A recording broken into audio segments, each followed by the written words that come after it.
And we're live.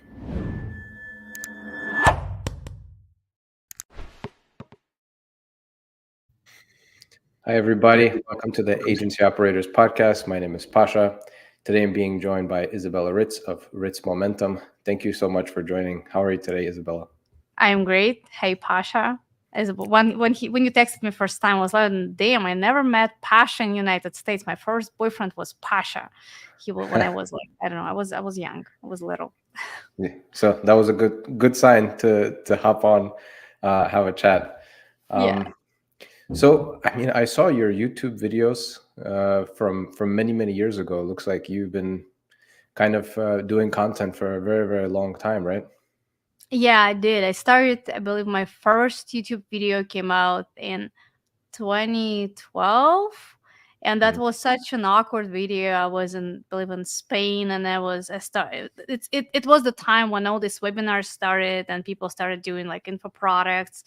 And I was because I started teaching people when I was 17 years old, and I was thinking, oh, maybe I should do now, not like teaching. I don't have to teach people just offline. I should start teaching people online, like everybody. And like then Kennedy became big, and we had back in Russia we had Parabellum.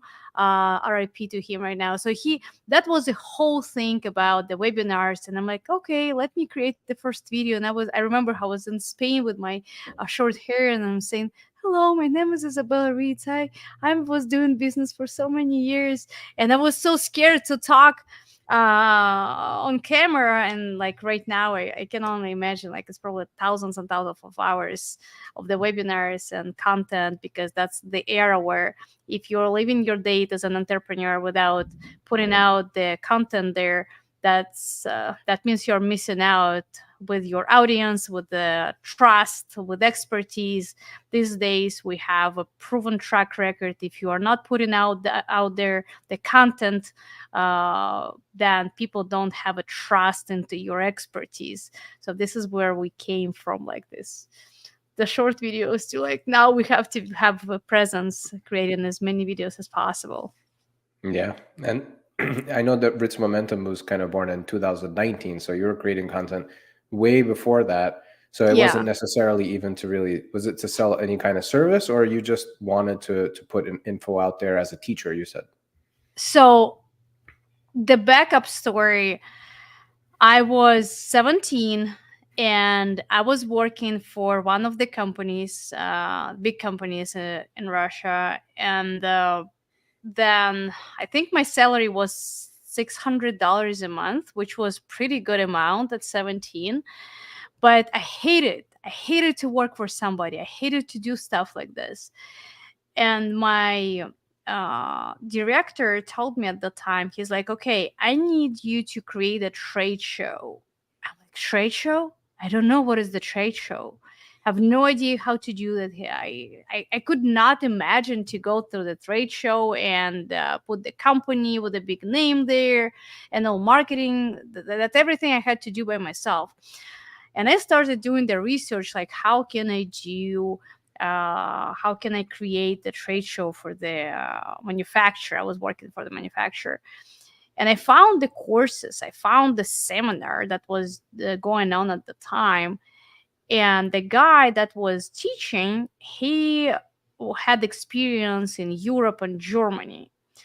So my company paid for me $350. I remember right now, for 2 days of this seminar. I went to the seminar. I learned how to do the trade show. I did the trade show. Then I calculated it, like, okay, we were there 12 people or 16 people. I don't remember, 12 or 16 people. So each of them paid $350. I calculated how much was the rent for the place. I calculated how much they paid to the person that was teaching. We'll call them coach, right? And like, listen, that's such a it's this math is so much better than I am doing right now. Let me try to teach people to do the seminars, because to do the trade shows, because I was on a seminar. Now I did a trade show, it was successful. um, my directors told me that I was doing a great job. Let me try. And I called the same company where we paid for the seminar for me to go. I'm like, listen, I know how to do the trade show. I want to do the same seminar. Can I be hired? They're like, yeah, sure. We actually have one coming, and we don't have anybody to teach people how to do that. I'm like, awesome. And I'm still 17. So I am going out there. They're paying me 350 a day. So for 2 days, I made more money than I was making a month working for the company. I immediately calculated how much they paid me and how much they made money after all the expenses. I'm like, okay, probably I should create the company that will be doing seminars and different type of trainings, and now I will be hiring the teachers and coaches.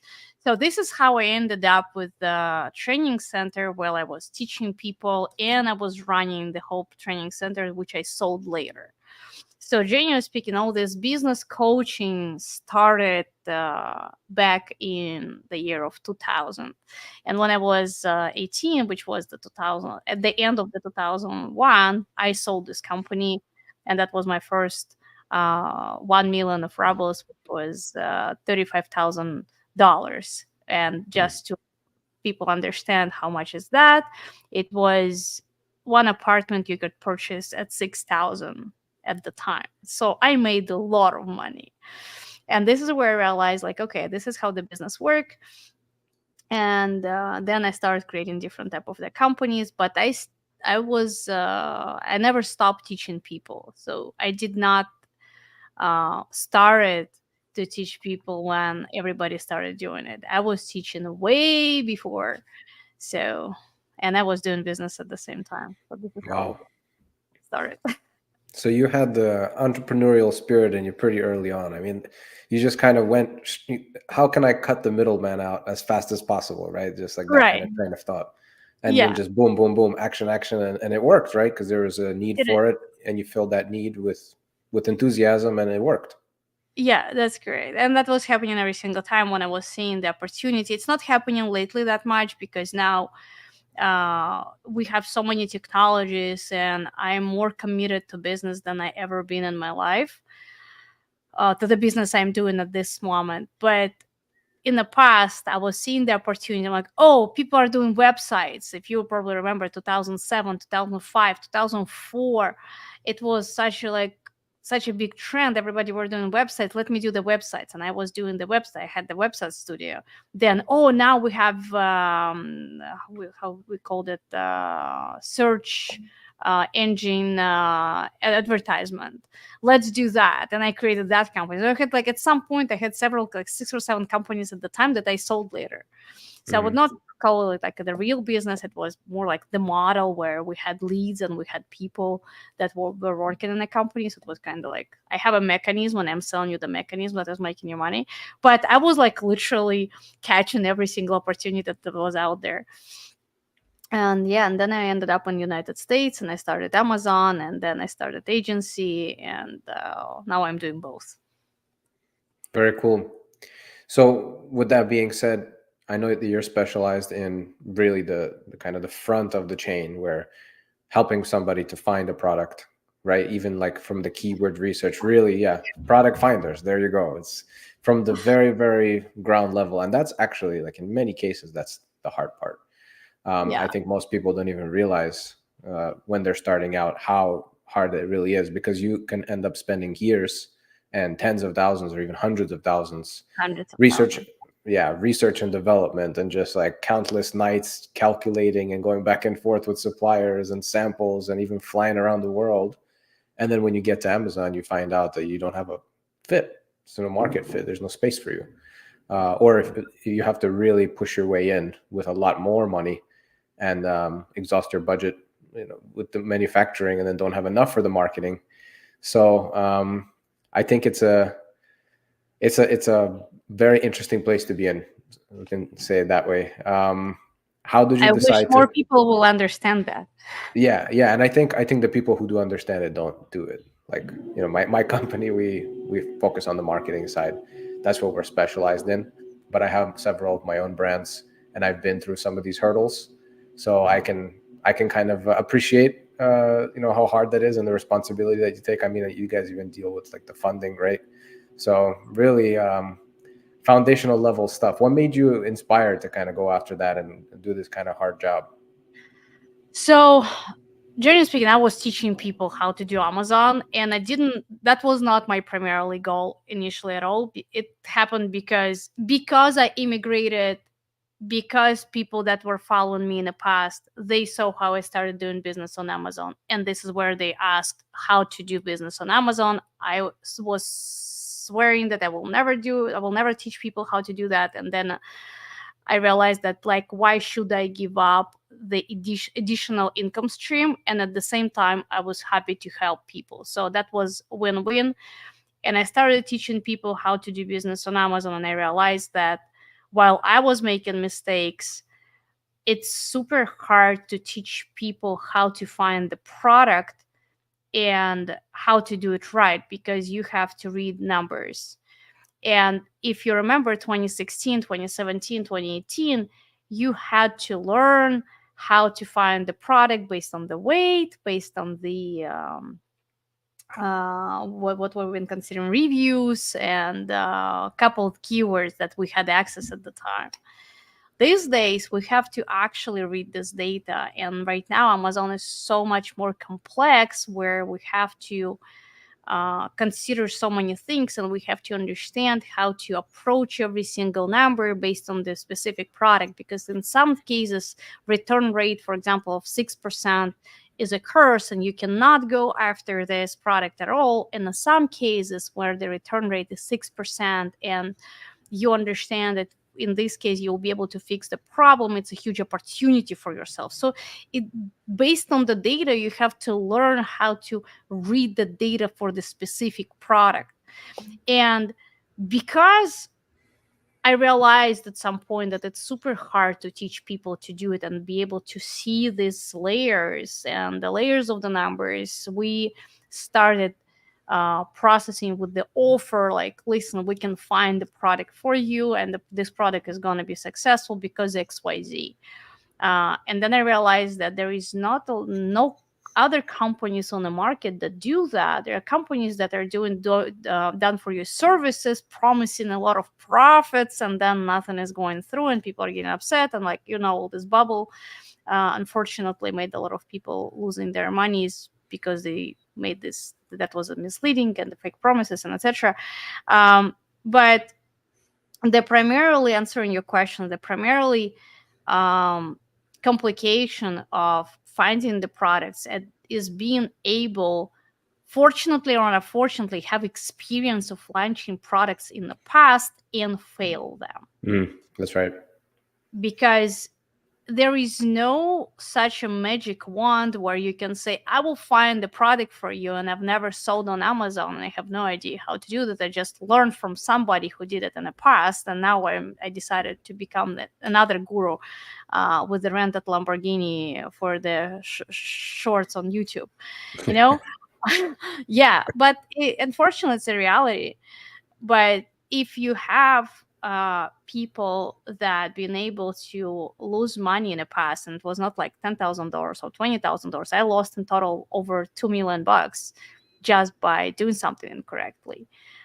Then you can learn from these people, as long as they are continuing doing something, like, for example, selling on Amazon, which, like, we exited 3 brands, and we launched another new one, and we're doing our business on Amazon. We're still doing business on Amazon. We're still selling. We're still launching new products. We're literally launching next month several new products, talking to suppliers right now, fighting for the best price.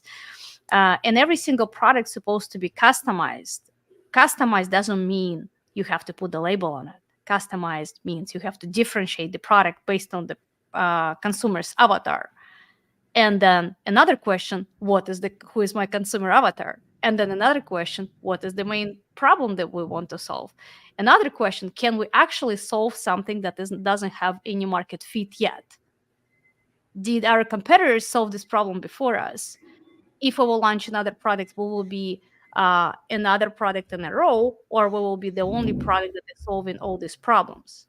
So there is a lot of things that are going on when we're doing product research. And to your point, yes, people do not understand the value of this because of a lot of other approaches on the market, where we will find the product for you, and people are focused more on launching and not on preparing the product that will convert into the sale. And when they are going through the process of like talking to the supplier, launching, doing PPC, they're saying that PPC is not working or listing is horrible or something else is bad. But in reality, we're finding out that the product doesn't have any fit on the market. It's just not. And then they have to kill everything they did and start over again, or just people, in most of the cases, people are getting upset and they're like, Amazon is shit, I don't want to do it anymore. Yeah. So yeah, that's how we are doing this very unsexy stuff that is not being valued by majority of people that don't understand what it is. Yep. I bet that the ones that do understand, they really appreciate you guys being on their team, right? Because Oh it's the yeah. first step to winning. Making a pretty listing and doing some paid ads, like there's lots of companies that can do that, and even like so-called experts that can do a decent job. Even AI bots now that can do a decent job making your listing and running your ads. Yep. But Yep. there's, it's very easy to mess up on this first stage, and it's the most expensive mistake that you might make. So That's it's worth the investment. But I guess one thing that I kind of battle with regards to the sourcing, what about innovative products? So you see some kind of, let's call it a pain point in reviews with other products, and you say, okay, I'm not going to make like a variation of this existing high selling product. I'm going to innovate and create something that has a similar utility but with an added twist to it. How difficult is it to sell that product? I mean, like what amount of differentiation can be tolerated? Like if it's a different color or if it's a different style, you can still piggyback. But if it's a completely different product, but still there's a market for it, I guess that's the line I'm trying to understand. okay. So here's a lot of things to unpack. Great question though. So number one, differentiation, as I mentioned and you mentioned, is happening based on the consumers' feedback. We are using AI such as Voc AI, it's Shalix, and Mm-hmm. we're also using Amazon Product Opportunity Explorer, not for every single product, but for the majority of the products. Amazon has this option where what it's called purchase drivers, and in every single product they have feedback, positive and negative feedback, positive and negative topic, and you can even see the graphs how it works in between. The downside, you cannot download it and you cannot upload it into the chat GPT and ask to analyze it, but anyway, people can survive without it just by reading through the reviews and through the summary. So for some products, and you probably saw it, how a lot of people saying my product is a better quality. So for some product, better quality required. And if the product required a better quality, you have to communicate the better quality, the definition of the better quality from your main picture. And you have to ask yourself, will you be able to communicate a better quality of the product from the picture? And here, for some people that never bought this product in the past, they have to have this problem awareness because you're planning to lead them to the product solution, right? And if the better quality is the thickness, that means you have to create the packaging for your product that will show them the thickness and maybe even the comparison to the competitor.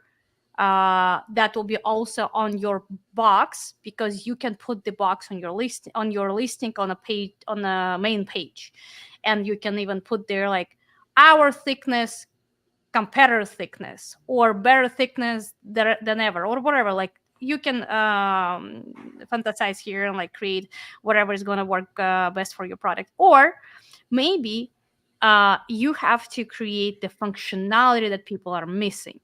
So just stupid example, people are shopping for the mug, but most of the people are missing saucer. So you are creating a mug with a saucer, and you are putting out there, we are selling a set, and it can be a set of two, because when you're exploring the insights of the products, you might find out that people are not usually buying just one mug. People are buying at least set of two or set of four, and they need the saucers because of something, right? So if you found that this is what consumers are always asking for, that means that's exactly what you have to go after, and that means this is what you have to develop. Now, when you mentioned colors are important, shapes are important too.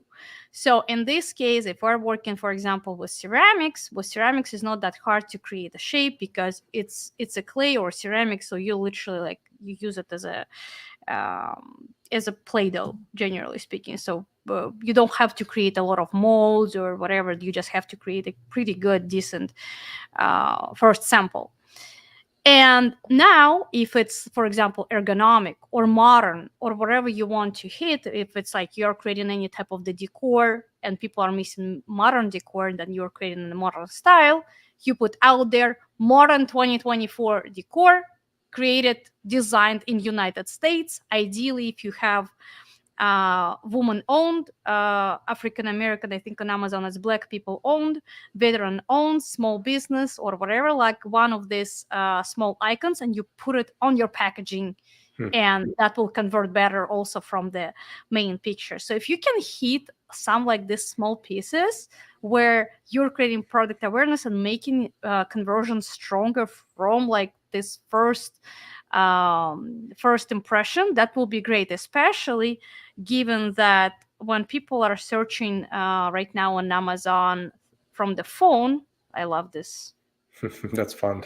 Yeah, like I think if you do this, it will be like some type of the firework, or it's on Zoom only. So anyway, when you're searching from the app, Amazon now offers you to go to somebody else's listings and check the products from there. So because Amazon is encouraging people, your buyers, to compare your product to somebody else, your product slash your listing supposed to be so strong from the main picture that one person will look at it for 1 second or 2 seconds, it will hit their consciousness, and after they will look through others, they will come back to yours because they have this option, and they will buy it from you, not from somebody else. So it's like it's so many complex things that you have to hit when it comes to the product development, where the moment you found product, you have to think how you're going to approach this product from the main picture, and will people want to pay the higher price for this product because you made it better than your competitors. Right. And that was going to be my next question. You know, like another layer of complexity is the pricing. And you can appear to be very similar to your competitors with these differentiating factors. And there actually might not be a big difference in terms of the manufacturing cost, but you can sell it at a premium and maintain that premium. Like I've noticed in my own experience, there are some products where if I drop the price, I'll sell less because I fall into another category of Yeah. I'm now, let's say it's a soap, and I'm selling a premium level soap that's, you know, has the whole story behind it. If all of a sudden, if I drop the price, I'm just like any other soap out there, you know, it's just I kind of Yeah. blend in. I don't really have that premium status anymore. Right. So how do you know where is the level? I mean, is it just a matter of testing and, you know, trying different price ranges, or, you know, is it maybe try to match and see, There you is know, some get some science momentum? to it. There is some science to it. When it comes to me personally, I feel it on my fingertips Hmm. just because of the layers of experience. But listeners will tell you, like, doesn't help me that she feels it on her fingertips. I want to do it myself. So generally speaking, if one of the products, let's say it will come to something wooden, right? And also I want to tell you and encourage everybody, like, when it comes to the product development, stay away from like changing mechanisms in the products when you have to re-engineer something, when if you don't have enough of budget. But if you do have enough of budget, you don't have to be scared of this type of the products, because those are the ones where people are not going much, and those are pretty often open for you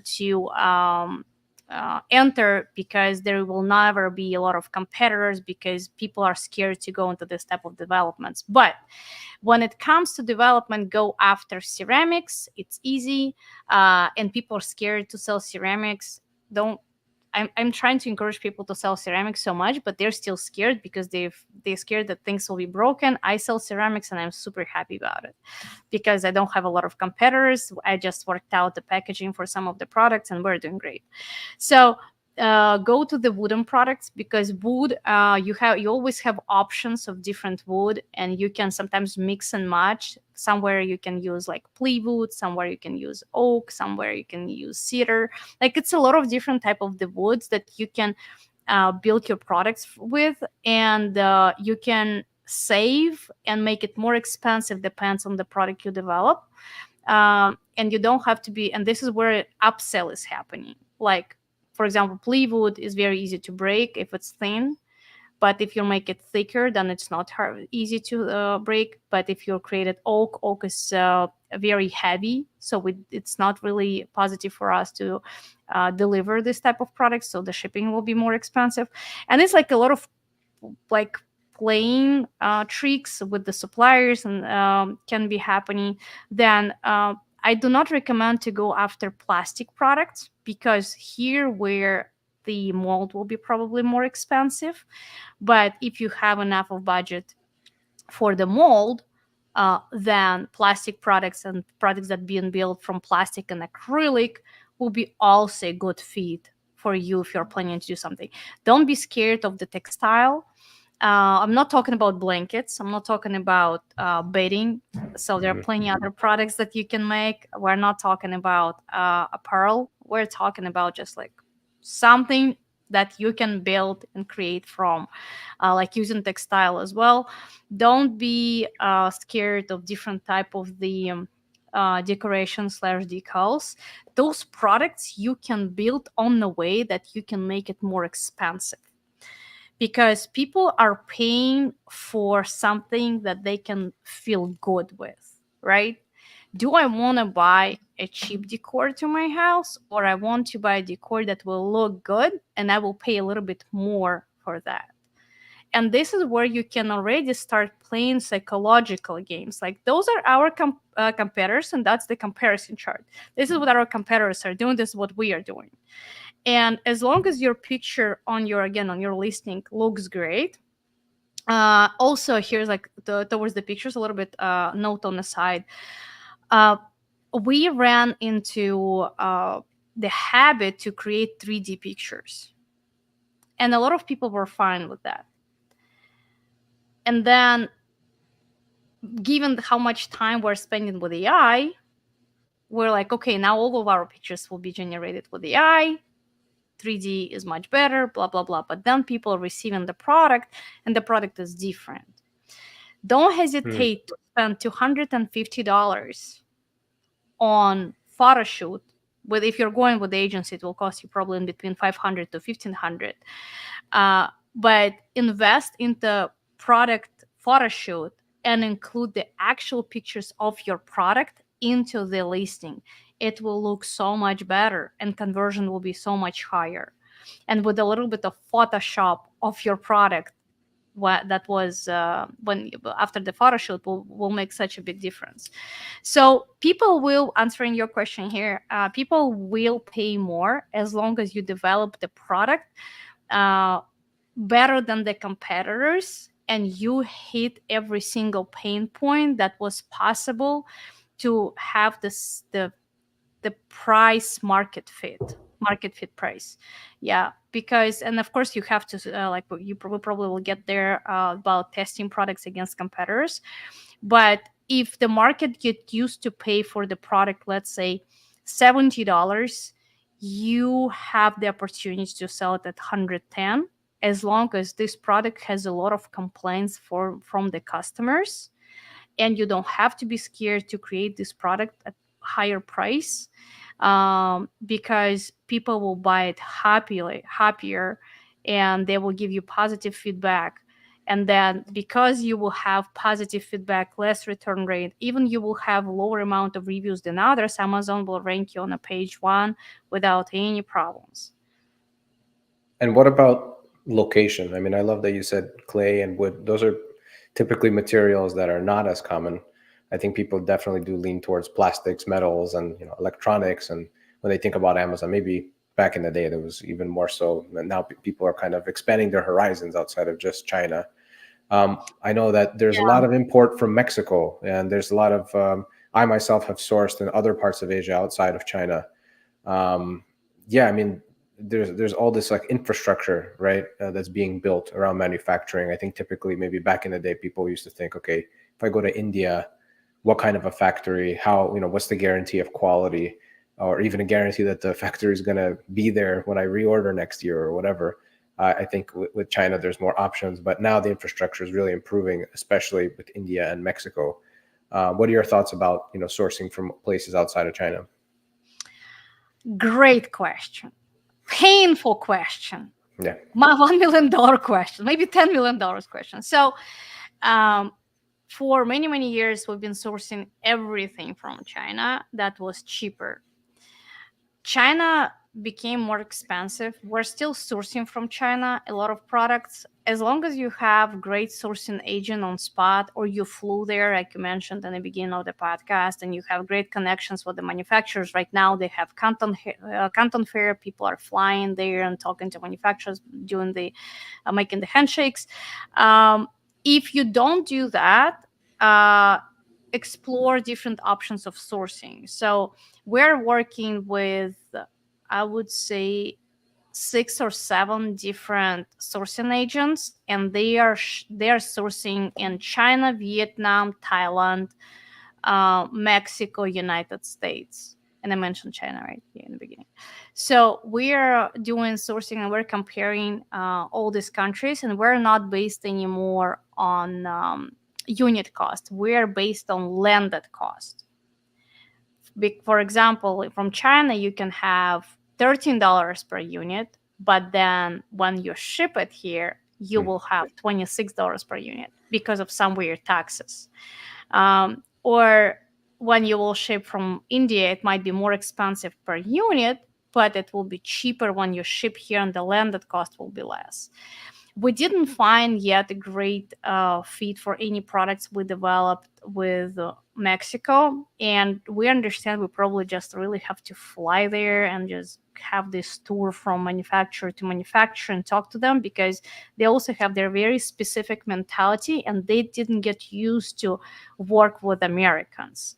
They are really, like, no offense, but they look at the problem like this, and they're like, I have my prices, I have my catalogs. You want to sell it, you don't want to sell it. Hmm. So that's it. We're like China, they are very flexible. They're trying to make it work. They're trying to satisfy the market. They even text you, dear, you can be on the market only if you satisfy your clients. So like they really talk to you like this. Like, of course, and they're always saying like, we're doing a great quality because we want you to come back. Yep. Um, Mexico is not there yet, and even big experts in our industry, they're saying Mexico is not China. You have to remember that. We have a very good feedback from India. Some of the products are pretty good fit from Vietnam. Nobody can beat with electronics China yet. Yep. It's Korea comes close. Yeah, but they're pretty pricey. That's right. Yeah. Their prices are like very spicy. What about the US? I mean, you don't have any import tax, overseas shipping, like, it, so things are obviously more expensive with the labor Depends and on the stuff. But, Yeah, it depends on the products. Some products you definitely can, like, for example, if you do any type of the supplements and food, like any type of consumables, it's such a safe bet to go with US. mhm. Even if US sourcing some type of the raw materials from China, it's much easier to go through all the certification in US. There is pretty much no shipping cost because it's like clearly here. But when we try to source wood or even carton or some, it's just not there yet, because what is happening, US suppliers ordering from China having it here, and you're buying from them. Like recently, we had a product for. We still have this product that we're working on it right now for one of our clients, and we reached out U.S. manufacturer supplier. They are positioning themselves as a manufacturer. We asked them, how much you guys charging for this product? And they're like, I think they said $5 per pound, something like this. I'm like, okay, great. Are you guys manufacturing it here? And they're like, no, we are sourcing this from India. I'm like, okay, thank you. So when we found out that they're sourcing it from India, we reached out India suppliers. We found it in India at $2. Shipping from India for kilogram, by the way, $2 for per kilogram, which means $1 per pound. So $1 per pound versus $5 per pound. U.S. supplier is offering us free shipping, but if we're coming back to India, the shipping from there will cost us probably like another maybe $2 per kilogram, which is now we're at 4 and not at 5. Yeah, it makes a difference. It makes a difference. And if we're ordering like the 2 or 3 containers, we already can be at 3 or maybe less. So, and this difference when you're buying a lot, it's a lot of money. It's your profit in the pocket. So, US is great as long as all numbers are like they do make sense for you. If numbers don't make sense, then they don't make sense. And so the next steps, like somebody works with you guys, you help them to find the market fit, get the product design, get the product sourced, samples, make an order, and then you do all of the branding, launch them on Amazon. No, they grow do the it on account. themselves. Branding, we can help with branding because we have to create packaging for most of the products, and we have to create creatives. If they don't have branding, we do branding. But when, like, for example, we have clients that are coming to us, they're already 7-8 figure sellers, and they're like, that's my brand. And we're just working with the branding they already have. Launching is on them. We can recommend our partners that help them launch, but we don't do launching because that's not our area of expertise. I understand how to launch. I can recommend you how to launch. I understand tactics, but this is not what I'm doing day to day. Yeah. So I prefer, and I respect people that have a lot of that have big agencies and a lot of departments in the agencies, but I want to stick with my expertise, and I understand like this is product research and development we can do better than anybody else. And I want to stay in my niche on my plate and then delegate it to others. And then it's kind of not the ping pong. It's we're just transferring our power to somebody that will help this brand grow. So Yeah. that's And I think that's the best model. I mean, if you're specialized in the thing that you know best, you do best, it's so much nicer to build processes and just be in that, right? You just get yeah. better and better versus sometimes you spread yourself too thin. So I see that as a very positive thing. Thank you. Yeah. I see that too. We tried to do all of it. And then I realized now we have to focus on somebody's PPC, and now we have to focus on sourcing. Now we have to focus on something else. And I'm like, no, let's just remove all this. It's an opportunity to make more money is always there, but I want to stick with the primarily thing which we're really good at, and that's product research and development. Amazing. Isabella, thank you for all the wisdom. Thank you for sharing those insights. I appreciate it. Anytime. Thank you for having me. It was a great chat. Thank you everybody for watching. We'll see you on the next one. See you.